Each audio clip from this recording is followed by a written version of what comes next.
guys, my name is Natalie. If you are new here, welcome. If you've been here before, welcome back. I'm a 57 kilo national two-time champion, world champion, powerlifting coach, nutrition coach, and occasionally a YouTuber when I find the time. So sorry, it's been a hot minute since the last video, but it's been a crazy whirlwind from pretty much spring till right now as I'm prepping to go into Worlds. The second week of June. So it's been a bit hectic, but today I wanted to sit down and just do kind of a Q&A. I asked you guys on Instagram to send me over some questions about coaching, training, injuries, whatever, whatnot. So I just want to go ahead and sit down and kind of chat with you guys and kind of go over them. So let's get into it. I feel like that was an intro. Okay, first question, how has your training been?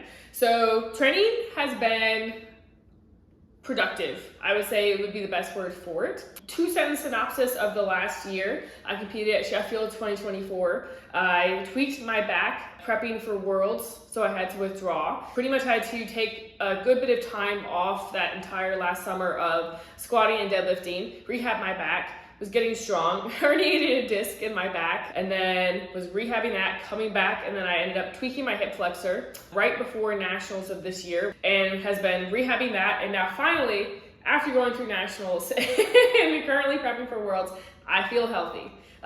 Super happy about that. So training's been productive. Not every day is a really strong day. Some days are definitely better than others, but as a whole, I feel like I'm trending up for the first time in a hot minute. So it feels pretty good. I have my normal schedule. I'm squatting 3 times a week again, deadlifting twice a week, and I bench, I think, 5 times a week. Pretty sure 5 times a week, yeah. All right, next question. What movements do you try to avoid programming? Injury, specific, etc. In my program and myself, the goddamn T-bar row. There's not like anything I would say like I blatantly just avoid when programming for my clients. I'm assuming that's what the question's kind of asking. In general, I avoid anything that's like, I think, junk that has like no service, like it's extra unneeded volume, or let's say you're a conventional deadlifter doing deadlifting, RDLs, and low bar squatting. I probably wouldn't program a ton of like extra lower back work. So there's nothing that I specifically go out and avoid. I will say I hate front squats just in general. I don't think they're a good movement to overload and progress over time because there's only so much that most powerlifters can actually hold in that front rack position. I'm just a hater when it comes to front squats. But like outside of that, there's not too much that I would just blatantly avoid when it comes to programming, because what, let's say would be not good for some person could be great for another person. So there's nothing off the top of my head that would say, hey, I'm not going to program that. Next question, do you think the sync bench press is going to be banned next?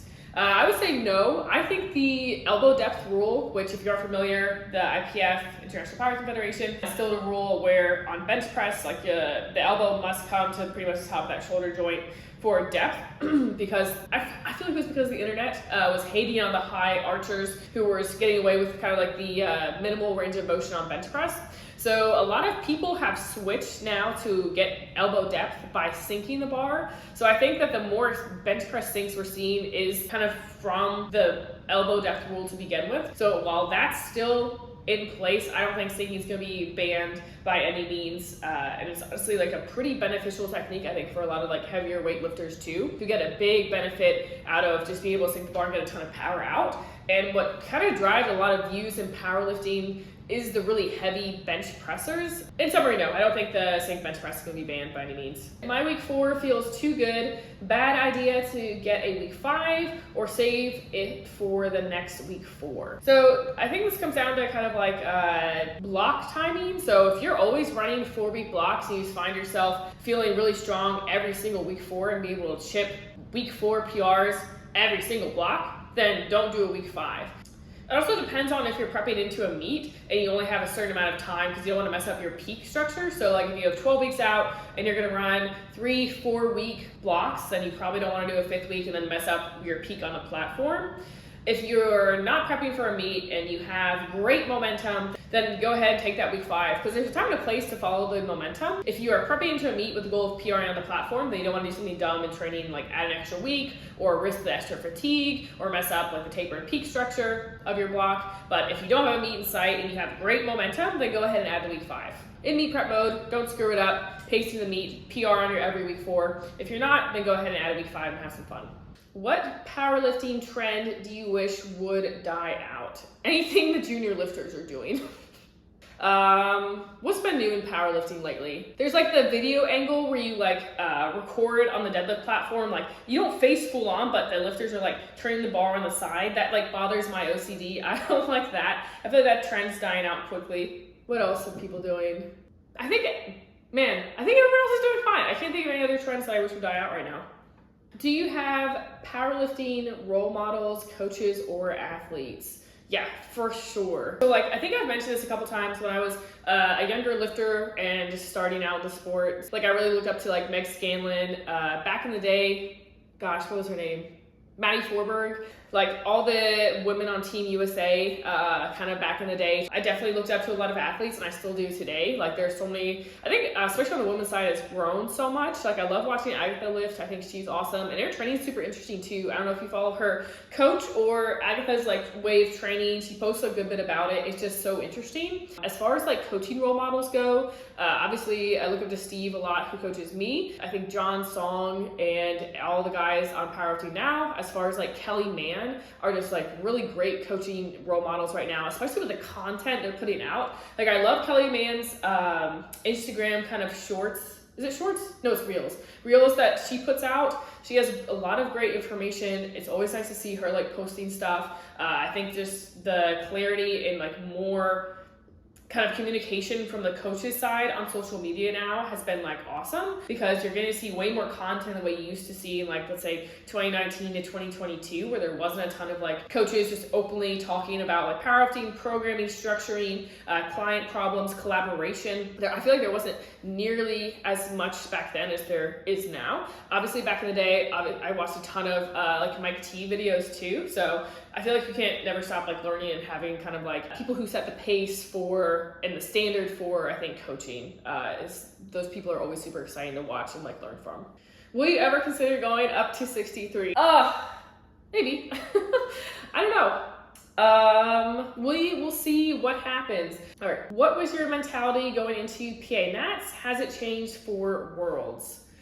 So going to Powerlifting American Nationals was challenging, but in like a good way, and I was excited for it, and I was really happy with my performance on the platform. With all like the crap I went through with my back, my hip flexor, I was just trying to survive at Nationals, and it was a really good tune-up meet for me to get locked in mentally again, because I think the mental preparation is a big skill in powerlifting. When you don't have the opportunity to practice that as often, you know, it can be a little bit hard to get into again. My mentality going in, or my expectations I should say, was just, hey, go in and hit what you need to hit to qualify for Worlds, win Nationals. So as we, you know, have made it through Nationals and those goals were accomplished, I'm so grateful for Steve for holding the team down for that prep, because it was tough. But I'm really proud of us and the work that we put in to make those goals happen. So like mentally, I'm ready for Worlds. Like I want to compete again, and I'm ready to just do my very best on the platform. So I guess this ties into the question I just answered, but how are you feeling going into your second Worlds? So I feel nervous, excited. At the end of the day, like I make sure that I have a great support system around me. So I feel confident and strong going into this competition. Like any other competition, it is, you know, just me versus me, which I think is always kind of a good mindset to have.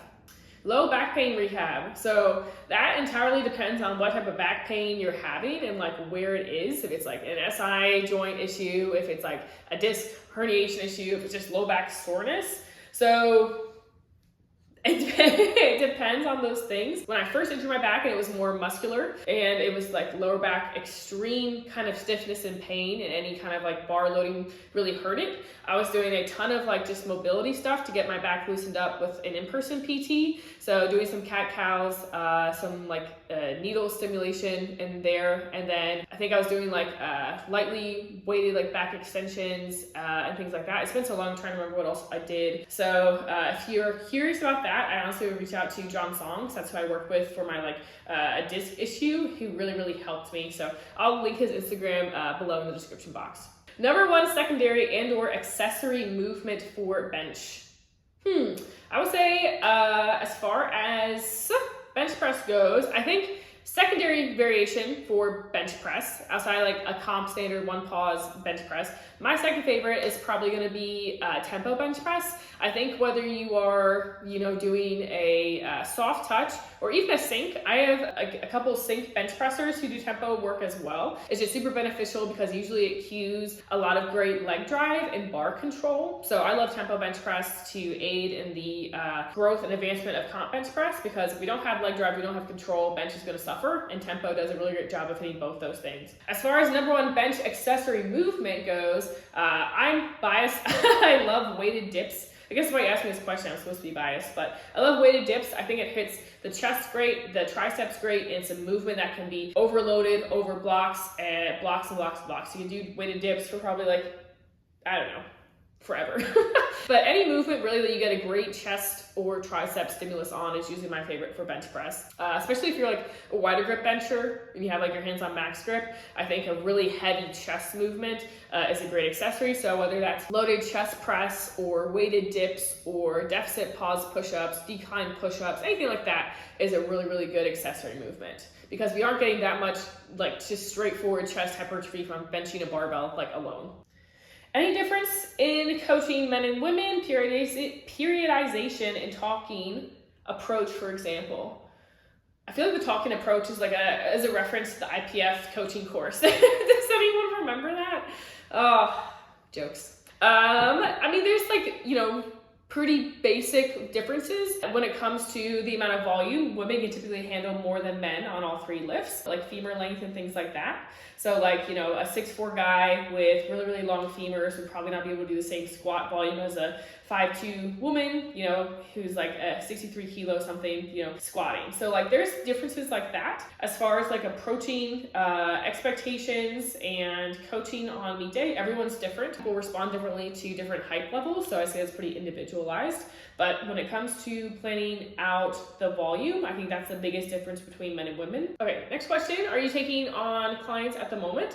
So I'll be probably taking on clients at the end of June. As I'm recording this, it's like the end of May / beginning of June. So I'm prepping for Worlds. I'm going to be taking those couple days off, obviously, to compete. So when I get back home, let's say the 3rd or 2nd week of June, I'll be taking on clients then and opening up interviews and everything per usual. So if you are interested in powerlifting or nutrition coach, feel free to shoot me an email whenever. I'll link it down in the description box, but I'll most likely be taking on clients, like I said, kind of at the end of June after Worlds and everything kind of settles down.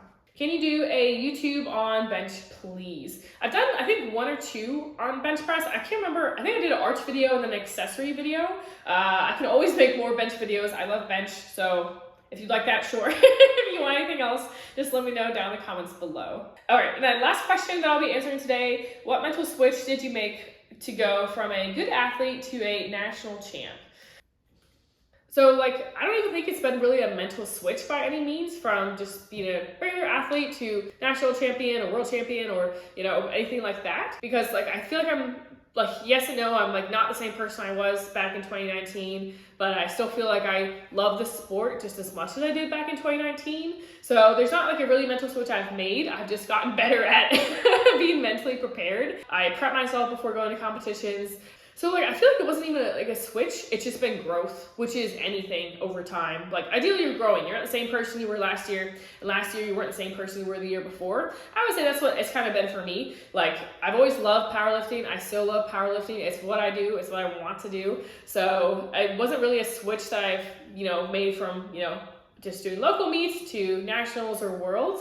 I've just kind of grown and gotten better at ideally my mentality and approach for competitions over time, which is, like I said, pretty much any skill that you learn and you hone and you get bebetter at. So yeah, I feel like there's a lot of mental aspect questions today, which is always kind of fun. So I appreciate those. Thank you guys so much for submitting the questions. Sorry, I've been a bit behind on YouTube, but ideally when everything kind of settles down after competitions, my goal is to just upload more and hopefully some fun stuff. I feel like we haven't done a fun video here in a while, so maybe I'll do some something like that. Thank you guys so much for watching, as always, and for supporting the channel. If you'd like to pick up some SBD apparel or equipment, my affiliate link will be down in the description box below if you'd like to support me directly. I always appreciate it. Thank you guys again so much for watching. I'll see you guys later for another video. Bye!